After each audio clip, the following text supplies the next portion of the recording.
ሰበር መረጃ በአዶናይ ንግግር የተነሳ ምርመራም ተከፍቷል። ባለፈው ሳምንት መጀመሪያ እዩት። ይሄ የሁለተኛ ክፍል አማርኛ መጽሐፌ ነው። እዚህ ጋር የመጽሐፉ ህጋዊ ቅጂ ባለቤት 2014 ዓመተ ምህረት ይላል። ዳግም ህትመት 2017 ዓመተ ምህረት ይላል። አሁን ደግሞ ወደ ፔጅ 21 እንሂድ። ለአዶናይ የውድድሩን ዋንጫ በላ ወይም አሸነፈ። ደግሞ ፔጅ 21 ላይ ማርያምን ብሎ ደግሞ የታተመው 2014 ዓመተ ምህረት ነው። ቆይ ይሄ ነገር ትንቢት ነው ወይስ ምንድነው? ጋይስ ይህ ወንድማችን ታውቁታላችሁ፣ ዲኒ ተብሎ ይጠራል። በጣም ክሪኤቲቭ የሆነ ሰው ነው። የሚሰራቸው ቪዲዮዎች በጣም ነው የሚመስጡኝ። ልጁ ማለት ነው ክሪኤቲቪቲ እውቀት ከመዝናናት ጋር አያይዞ ማለት ነው እያስተማረ ያለው ወጣት ነውና እኔ ደግሞ ከቲክቶክ አዋርድ መሸለም ያለባቸው አንድ ወጣት መበረታታት ያለበት አንድ ወጣት እሱ ነው ብዬ ነው ማስበው። የፈጠራ አይምሮ ተጠቅሞ የሚፈጠራቸው ነገሮች እኔ ማመንም የሚያቅቱኝ ነገሮች ናቸውና ይህ ልጅ በብዙ ካምፓኒዎች ሰፖርት ቢደረግና ስፖንሰር ቢደረግ በጣም ትልቅ ነገሮች ማምጣት እንደሚችል እርግጠኛ ነኝ። ዲኒ አንተ ለማበረታታት ደግሞ 100,000 ብር ልሸልምህ እፈልጋለሁ። በጣም ወድሃለሁ የኔ አባት። ታጋርግ ያለው እዚህ እንግዲህ መሰጅም ጽፌ ላለው ስልክ ቁጥር አስቀምጥልኝና ከዛ በኋላ ሽልማትን ተቀበል። ወድሃለሁ ሱራጃ ወንድሜ። ይህ ቪዲዮ አይቼዋለሁ፣ ልቤም በጣም ተነክቷል ስላየሁት ማለት ነው። እውነቴን ነው የምልህ እና በጣም ጎበዝ ሰው ነህ፣ በጣም አሪፍ ሰው ነህ። አንድ ቀን ደግሞ ፖስት ያልከው ቪዲዮም አይቼዋለሁ እኔን ታግ አድርገህ ማለት ነው እና አይዞህ ልልህ እፈልጋለሁ። ይህ አዋርድ አሸነፍክ አላሸነፍክ ምንም ልዩነት የለውም። በልብህ አንተ አሸናፊ እንደሆን ካመንክ ምንም የሚጎልብህ ነገር የለም፣ ማሸነፍም አይቀርም ወንድም አለም። እና ይህን በማስመልከት ማለት ነው እኔ ካሸነፍኩት 100,000 ብር ላንተ መስጠት ፈልጋለሁ። ቢካዝ አሸናፊ እንደሆንክ በልቤ ጠንቀቄ ስለማቀው 100,000 ብር ልሰጥ ፈልጋለሁ ወንድም አለም። እወድሃለሁ። ስልክ ቁጥር በውስጥ ጻፍልኝ፣ ሜሴጅ አድርጌልሃለሁ። አሁን እወድሃለሁ። ቻው።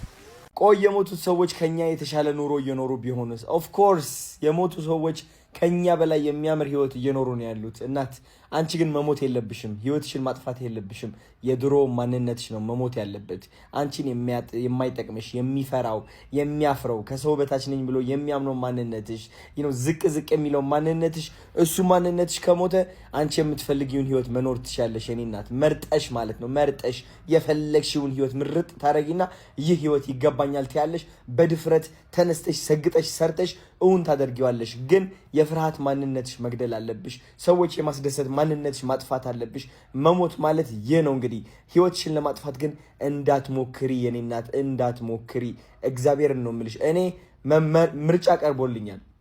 አዶናይ ነው ማጥፋት የምፈልገው ወይስ ህይወቴን?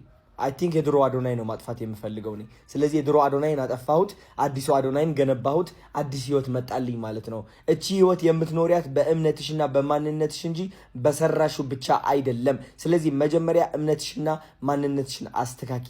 አዲስ እምነትና ማንነት ለመያዝ ደግሞ የድሮ ታሪክ፣ የድሮ እምነት፣ የድሮ ማንነት መግደል አለብሽ፣ ወደኋላ መተው አለብሽ። ቻው ብለሽ መሰናበት አለብሽ። የፈለግሽ ህይወት ትኖሪያለሽ የኔ እናት። ወድሻለሁ፣ በርቺልኝ። እንደዚህ ብሎ የሚራመደው ነገር እኮ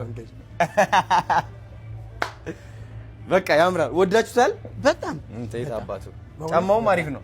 በጣም ምቾት አለው። በጣም እኔ እንትኔን ይመታኛል እዚህ ጋር እንጂ ምቾት አለው በጣም። ጫማው አንደኛ ነው ኳሊቲ። አይ በጣም አሪፍ ሉዊ ቪቶን። እኔ ገርሞኛል። 40 ነው ይሄ ቁጥር። አዎ 40 ነው ግን ሞዴሉ ጠበብ ይላል። የኔ ሴት እግር እኮ ነው 930 አሰርቼ ነው የማረገው። እንደ አፄ ኃይለ ሥላሴ 43 እኮ 43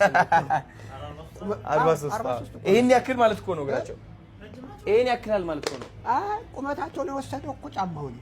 እንደውም ይሄ 42 ነው።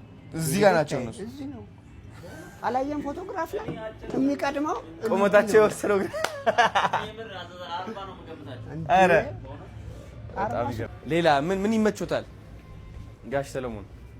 ደስ ያላችሁን ከለር አሁን ይሄ አለ። ይሄ ሜቢ ምን ሊመሳሰል ይችላል እንጂ ይሄ አለ ያምራል። በነጭም አለ ግርማ ሞገስ ያለው። በቃ እሑድ ሲሆን ቤተክርስቲያን ነጭን ሞክራትና እዴ ልዑል እንዴት ነው? ልዑል መስልሃል። ፕሪንስስ ነው ፕሪንስ። እንደዚህ ነው ሰላም የምንለው። እንደምን አለው? ያምራል በጣም። ከአንድ እስከ 10 ኧረ 11 እንደው ልጁ እንዳለው ከአንድ እስከ 10 ሰው 11 አለ። አቀማመጥ ለራሱ እኮ ነው የሚስተካከል በኩራት ወይም ደግሞ እንደዚህ ከፈት አድርገን የምትቀመጠው እንደዚህም አለ። ከፈት በጣም ሳይሆን ከፈት አድርገው በስመ አብ። ብዙ ጊዜ እነዚህ ጀንትልመን እንዲከፈት አድርገው ይቀመጣሉ። ከዚህ ቀጥ ይላሉ። አንተ በተፈጥሮም ቀጥ ያልክ ነህ። ቀጥ አዎ። እኔ ቡና ይፈልጋል ጋሽ? አይ እኔ ቀሽር አለ። እኔ ቀሽር ነው የምጠጣው።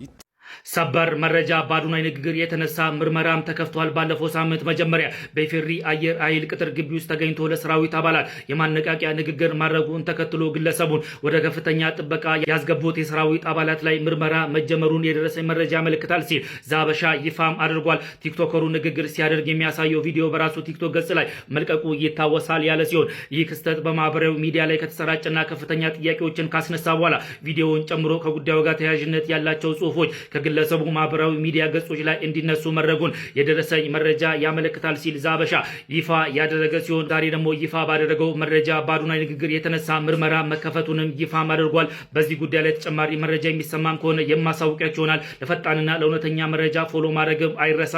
መልካም ቀን፣ መልካም ውሎ።